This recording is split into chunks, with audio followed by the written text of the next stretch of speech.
이 시간 그리스도인 됨의 자리라는 제목으로 함께 말씀 나누도록 하겠습니다. 여러분, 그리스도인이 된다는 것은 어떤 의미일까요? 질문이 너무 두루뭉술한가요? 그렇다면 이렇게 질문해 봅시다. 그리스도인이 되면 나에게 어떤 삶의 모습이 펼쳐져야 한다고 생각하시나요? 어떤 삶이 나를 기다리고 있다고 생각하시나요? 우리가 생각하는 모습 중에 성경에 근거한 모습도 있을 것이고요. 나의 욕심이 일부 투영된 모습도 있을 겁니다. 우리는 신을 믿는 건 이런 거야 라고 막연하게 생각하는 모습을 종종 하나님께 요구하고는 하죠. 성경과 전혀 상관없는 모습까지도 가져와서 하나님 왜 이렇게 안 하세요? 이렇게 좀 해보세요 라고 말할 때도 있어요. 신앙생활을 하면서 그 모습들이 하나씩 변화되어 갑니다.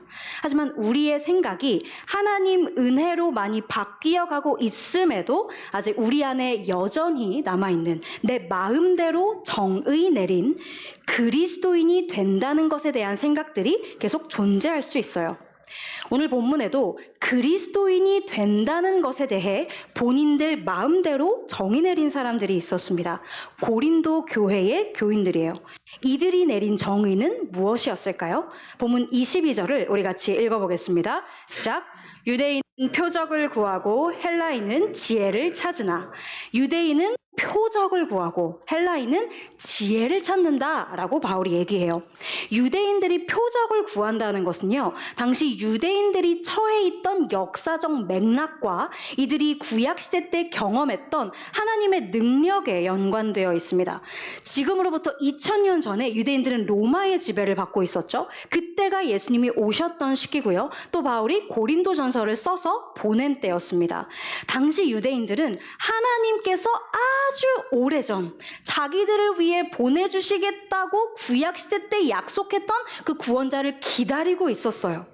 유대인들이 구약시대 때 하나님의 능력을 참 많이 보았습니다. 하나님이 홍해를 가르셔서 마른 땅을 건너가게 하셨습니다. 그 커다란 여리고성이 무너졌는데 이스라엘 백성들은 아무것도 안 했어요. 그냥 하나님 말씀대로 성 주위를 빙빙 돌았더니 그 성이 무너지고 전쟁에 승리합니다. 그들은 광야 생활 40년 동안 하나님이 매일 성실하게 내려주시는 만나를 먹었고 하나님의 말씀을 전하는 선지자들을 통해 초자연적인 능력들을 많이 경험했습니다.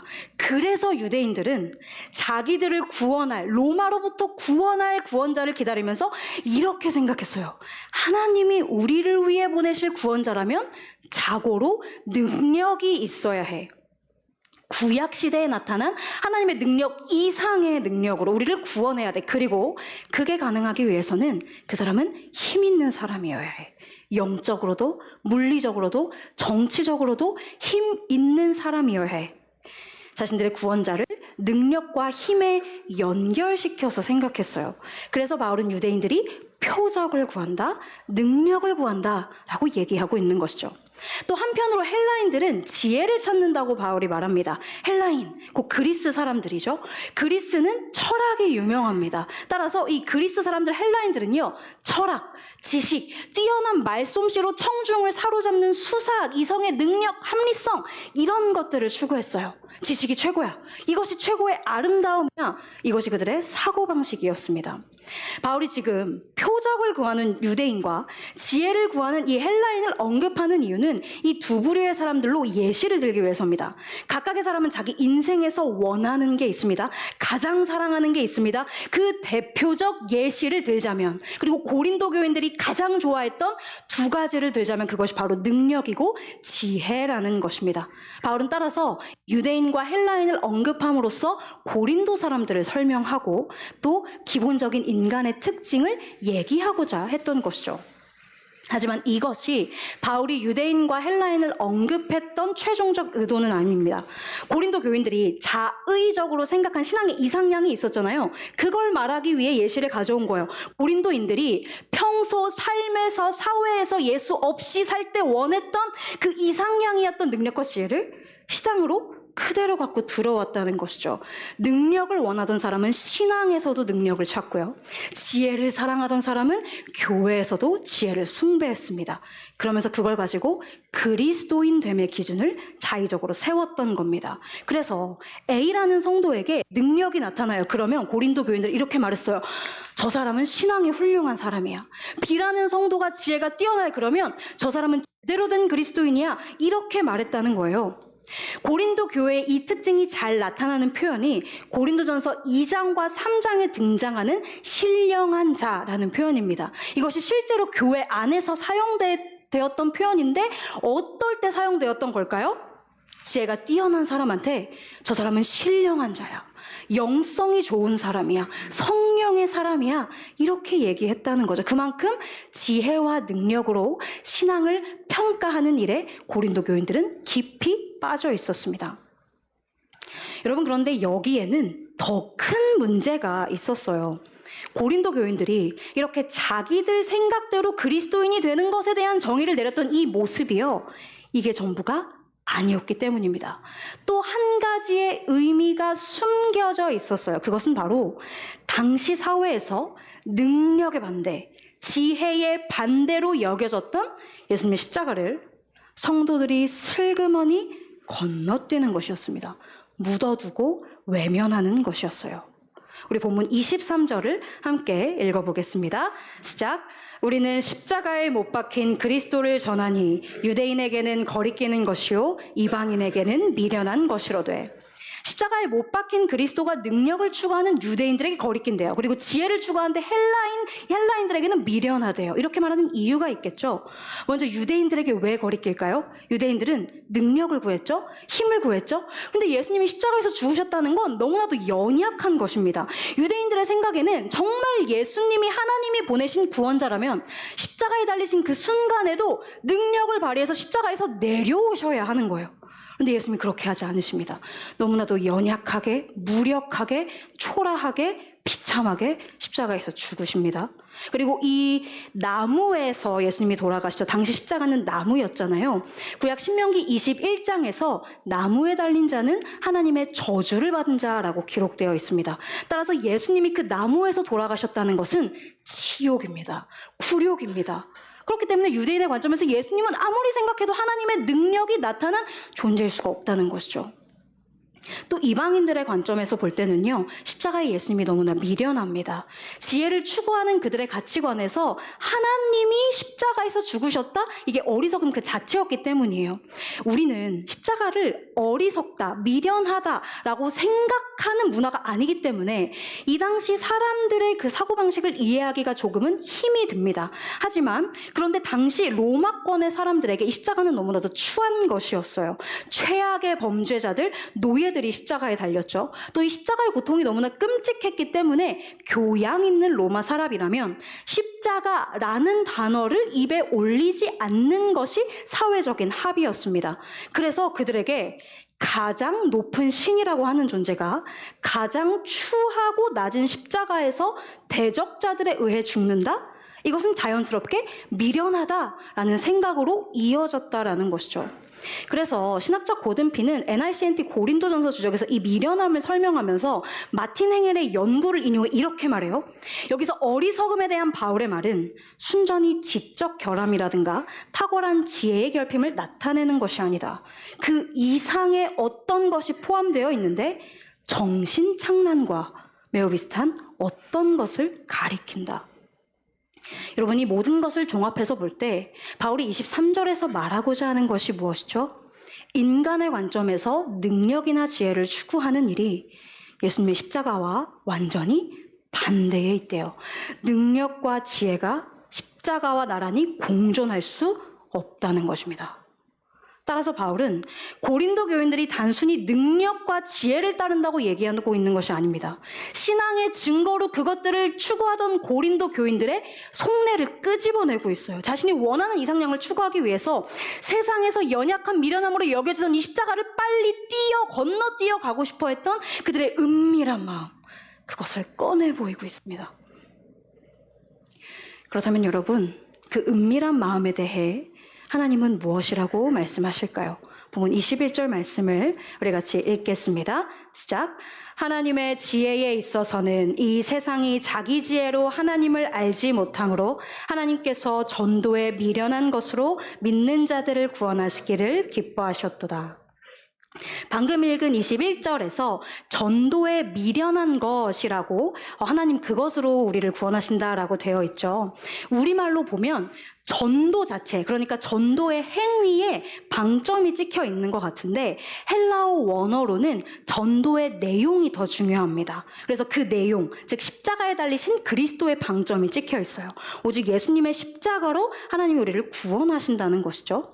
구원한다라는 내용이 있으니까 이것은 구원의 시작의 때만을 이야기하는 것일까요? 아닙니다. 지금 고린도 교인들은 모두 구원을 시작한 사람들이기 때문이에요. 그들은 이미 출발점을 다 지났어요. 그럼에도 그런 그들에게도 바울은 계속해서 그리스도의 십자가를 말해요. 왜죠? 하나님은 구원의 시작에서만이 아니라 그리스도인의 삶의 모든 여정에서, 구원의 과정에서 십자가의 길로 그리스도인을 빚어가시기 때문입니다. 본문 18절이 이 의미를 더 공고히 해주고 있어요. 바울은 말합니다. 십자가의 도가 멸망하는 자들에게는 미련한 것이요 구원을 받는 우리에게는 하나님의 능력이라. 여기서 구원을 받는 우리라는 표현이 원어에서는 현재 진행형으로 되어 있습니다. 구원을 받고 있는 우리예요. 지금 이 순간에도 우리는 구원의 과정 안에 있다라는 것이죠. 본문 21절이 이 연장선상 안에 있습니다. 우리의 구원의 완성까지 십자가가 같이 간다는 것입니다. 뒤집어서 말하면 십자가의 예수님을 건너뛰면서 그리스도인됨을 향해 갈 수는 없다는 것입니다. 십자가를 지나지 않으면서, 십자가를 잊어버리면서, 십자가를 부끄러워하면서 다른 어떤 현상, 현실, 물질을 붙잡고 이게 신앙생활이 수 없다는 것입니다. 십자가는 그리스도인이 된다는 것에 처음부터 끝까지 관통한다는 것입니다. 하나님은 우리가 십자가를 떠나 신앙생활을 할 수 있다고 말하신 적이 없습니다. 예수님의 말씀을 보겠습니다. 마태복음 10장입니다. 자기 십자가를 지고 나를 따르지 않는 자도 내게 합당하지 아니하니라. 마가복음 8장입니다. 무리와 제자들을 불러 이르시되 누구든지 나를 따라오려거든 자기를 부인하고 자기 십자가를 지고 나를 따를 것이니라.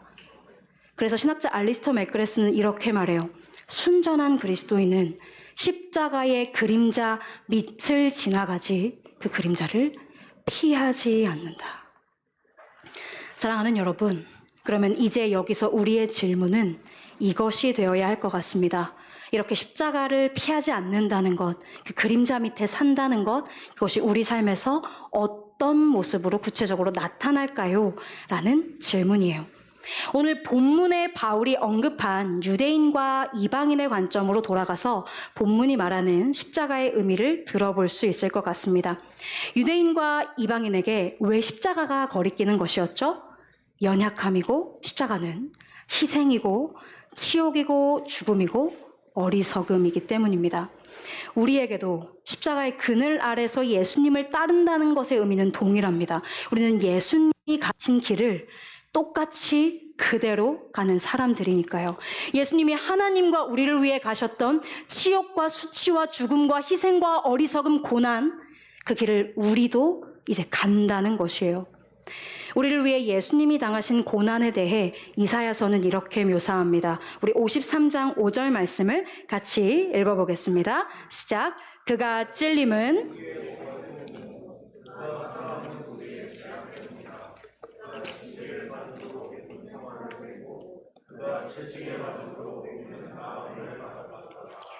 예수님이 우리를 위해 고난당하셨습니다. 우리도 이제 예수님을 위해, 예수님 때문에 고난당하는 것입니다.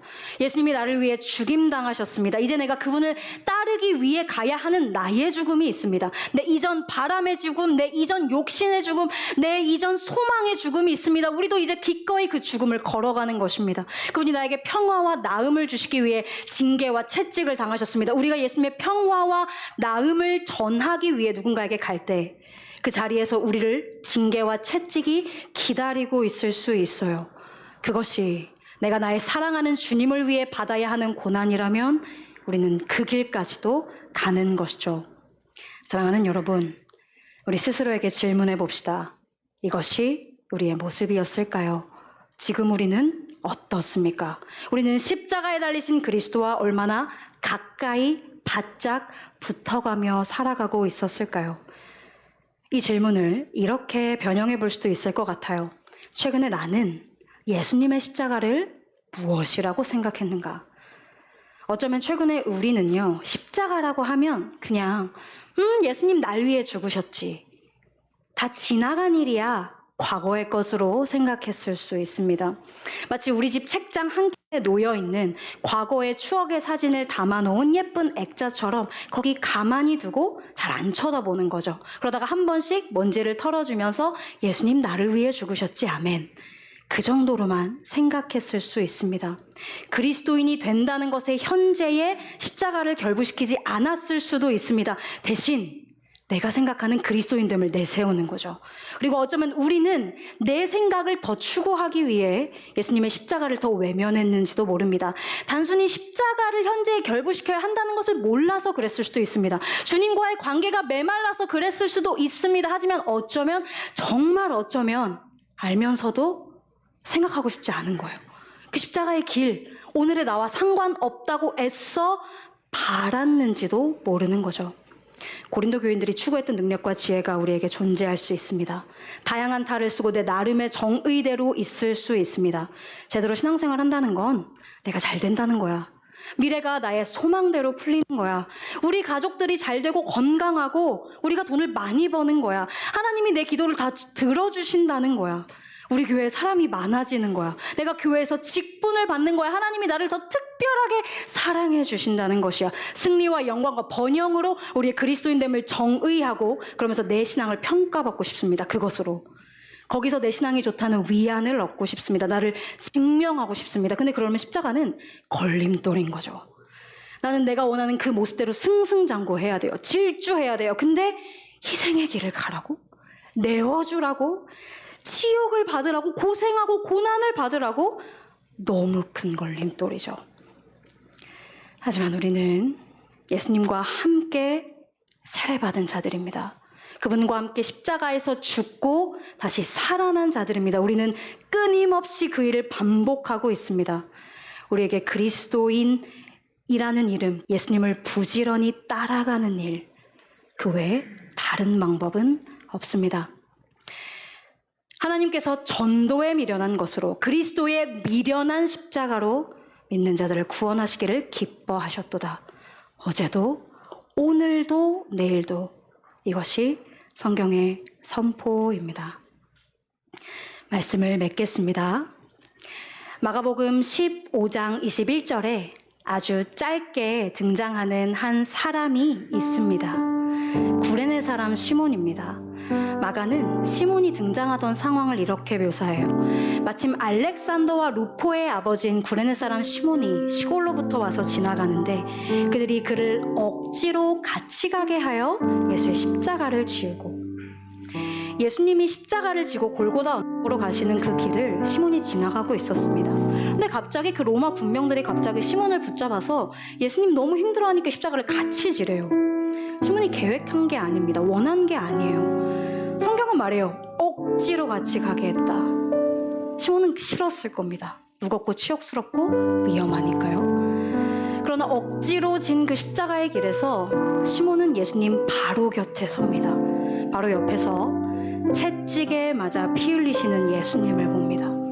군중의 조롱에도 묵묵히 그 길을 가시는 예수님을 봅니다.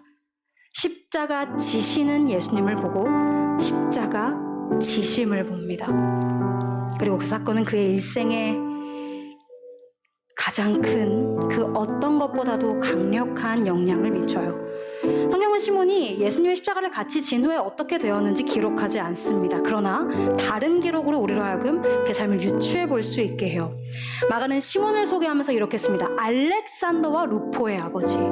마가가 이 두 이름을 굳이 적은 이유는 마가복음의 첫 독자 중 한 사람들이었던 로마 교회 사람들에게 이것을 알리기 위해서입니다. 바울은 로마서에서 이렇게 씁니다. 시몬의 아들인 루포를 주 안에서 택하심을 입은 루포, 그리고 루포의 어머니 다시 말해 시몬의 아내를 나의 어머니라고 부릅니다. 우리는 이 기록을 통해 예수님의 십자가 지심을 가장 가까이서 지켜본 시몬이 이후 예수님께 어떻게 헌신했을지, 어떻게 충성했을지, 핍박받는 기독교 공동체 안에서 어떻게 신앙을 지키고 전수했는지를 충분히 생각해 볼 수 있을 것 같아요. 우리도 때로는 십자가가 억지로 느껴질 때가 있습니다. 너무 무겁고 이해도 안 되고 결과도 안 보일 때가 있습니다. 그러나 마가가 기록한 시몬에 대한 아주 짧은 기록은 십자가를 따라간 자에게 하나님이 어떤 인생을 펼쳐 보여주시는지 우리에게 보여주고 있어요. 보네포는 이렇게 말했습니다. 하나님이 어디 계실지 결정하는 사람이 나라면 나는 어느 장소에서든 내게 맞고 내 생각에 어울리는 하나님을 찾아낼 것이다. 하지만 스스로 어디 계실지를 결정하시는 분이 하나님이시라고 한다면 그분께서 정하신 장소는 다름 아닌 십자가다. 우리가 그리스도인으로 빚어져 가는 자리는 십자가를 떠난 자리가 아닙니다.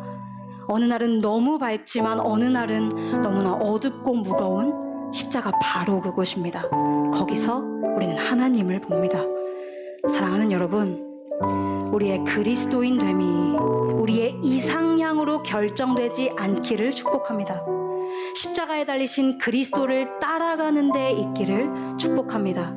그리고 오늘 나의 십자가가 무엇인지 생각하며 기도할 때 그 십자가 내가 지고 가겠다라는 결단이 다시 한번 우리에게 있기를 예수님의 이름으로 축복합니다.